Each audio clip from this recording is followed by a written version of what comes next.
अल्हम्दुलिल्लाहि रब्बिल आलमीन वल आक़िबतु लिल मुत्तक़ीन वस्सलातु वस्सलामु अला अशरफिल अंबियाइ वल मुरसलीन नबीना मुहम्मदिन व अला आलिहि व सहबिहि अजमईन। अल्लाह रब्बुल आलमीन का शुक्र उसका एहसान है और सारी तारीफ़ें अल्लाह रब्बुल आलमीन के लिए हैं जो सारी कायनात का खालिक और मालिक और वहदहु ला शरीक हैं। नबी करीम सल्लल्लाहु अलैहि वसल्लम पर दुरूद व सलाम नाज़िल हो।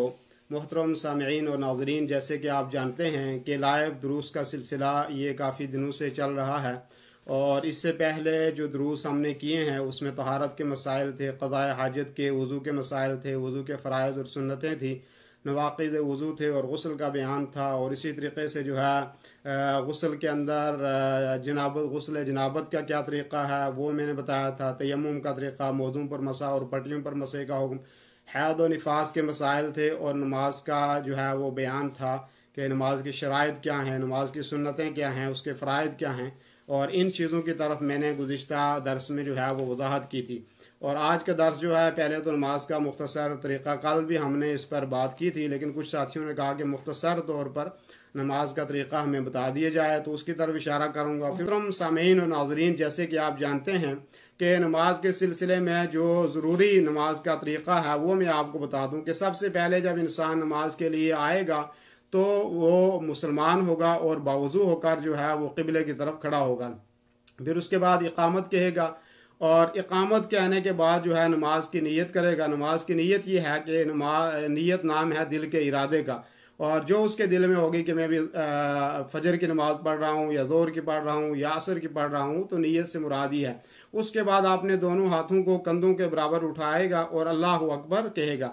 फिर आपने दायां हाथ को जो है वो बायां हाथ के ऊपर सीने के ऊपर बांधेगा और फिर जो है वो सना पड़ेगा, सुबहानक अल्लाहुम्मा बिहम्दिका, ये भी पढ़ सकता है, अल्लाहुम्मा बाइद बैनी व बैन खताया इला आखिर, ये भी पढ़ सकता है। जब ये पढ़ ली तो उसके बाद आऊज़ु बिल्लाहि मिनश शैतानिर रजीम पढ़ेगा, फिर उसके बाद बिस्मिल्लाहिर रहमानिर रहीम, और फिर उसके बाद सूरह फातिहा पढ़ेगा। सूरह फातिहा जब मुकम्मल हो गई तो आखिर में वलद्दालीन के बाद आमीन ख़ुद भी इमाम भी कहेगा और मुक्तदी भी जो है आमीन कहेंगे। उसके बाद जो है मुक्तदी खामोश रहेंगे और इमाम जो है उसके बाद कुछ सूरत मिलाएगा। अगर आप अकेले नमाज पढ़ रहे हैं तो आप ही उसके बाद सूरत जो है वो मिलाएंगे। जब सूरत आपने मुकम्मल कर ली और जहाँ से आपको कुरान याद है वहाँ से आप कोई भी सूरत जो है वो पढ़ सकते हैं जहाँ से आपको आसानी हो। और इसी तरीके से जब आपने सूरत मुकम्मल कर ली, अब उसके बाद जो है आप दोनों हाथों को कंधों के बराबर तक उठाते हुए अल्लाहु अकबर कह के आकर रुकू में जाएंगे। और रुकू में जो है अपने दोनों हाथों को आप घुटनों के ऊपर रखेंगे और अपनी पीठ को सीधा करेंगे और सर ऊंचा जो है वो आपका ना हो और कमर जो है वो आपकी बिल्कुल बराबर हो। और फिर रुकू में आप 3 दफ़ा जो है सुबहान रब्बियल अज़ीम कम से कम पढ़ेंगे। और फिर जब रुकू से उठेंगे आप तो दोनों हाथों को कंधों के तक उठाएंगे, कंधों के बराबर ले जाएंगे और समी अल्लाहु लिमन हमिदा कहेंगे और फिर सीधा खड़े हो जाएंगे आप। और खड़े होके जो है आप रब्बाना वलकल हम्द, अगर इमाम है तो रब्बाना वलकल हम्द भी कहेगा। ये पूरा भी पढ़ सकते हैं, रब्बाना वलकल हम्द हम्दन कसीरन तय्यबन मुबारकन फी। और अगर इमाम है तो भी जो है वो पढ़ेगा समी अल्लाहु लिमन हमिदा कहेगा और रब्बाना लकल हम्द हम्दन कसीरन तय्यबन मुबारकन पढ़ेगा। और अगर मुक्तदी है तो वो सिर्फ जो है रब्बाना वलकल हम्द के बाद ये दुआ पढ़ेगा। और जब ये आपने पढ़ लिया तो उसके बाद आप जो है सजदे के लिए अल्लाहु अकबर कहते हुए आप सजदे में जाएंगे और सजदे में जो है 7 आज़ा के ऊपर आप सजदा करेंगे। और 7 आज़ा मैंने आपको कल के दर्स में ही बताया था कि पेशानी और नाक दोनों मिलकर एक होते हैं, उसके बाद दोनों हाथ और दोनों घुटने और उसके बाद दोनों पाँव जो है। और फिर इस तरीके से सजदे की हालत में जो है अपने पहलू से जो है अपने हाथों को और इसी तरीके से अलग रखना है और अपने हाथों को ज़मीन के ऊपर आपने नहीं बिछाना है। और इसी तरीके से जो है सजदे में आपने सुबहान रब्बियल आला जो है वो कम से कम 3 दफ़ा आपने पढ़ना है। फिर आप जब एक सजदा करेंगे तो अल्लाहु अकबर कहते हुए आप उठ जाएं और दोनों सजदों के दरमियान आप जो है बैठ जाएं। आप अपने बायां पाँव को बिछा के उसके ऊपर बैठें और दायां पाँव को खड़ा रखें और उसकी उंगलियां जो हैं वो किबले की तरफ होनी चाहिए। और फिर जो है ये दुआ पढ़ें आप, रब्बिग़फिरली वरहमनी वआफ़िनी वहदिनी वरज़ुक़नी, ये दुआ पढ़ें।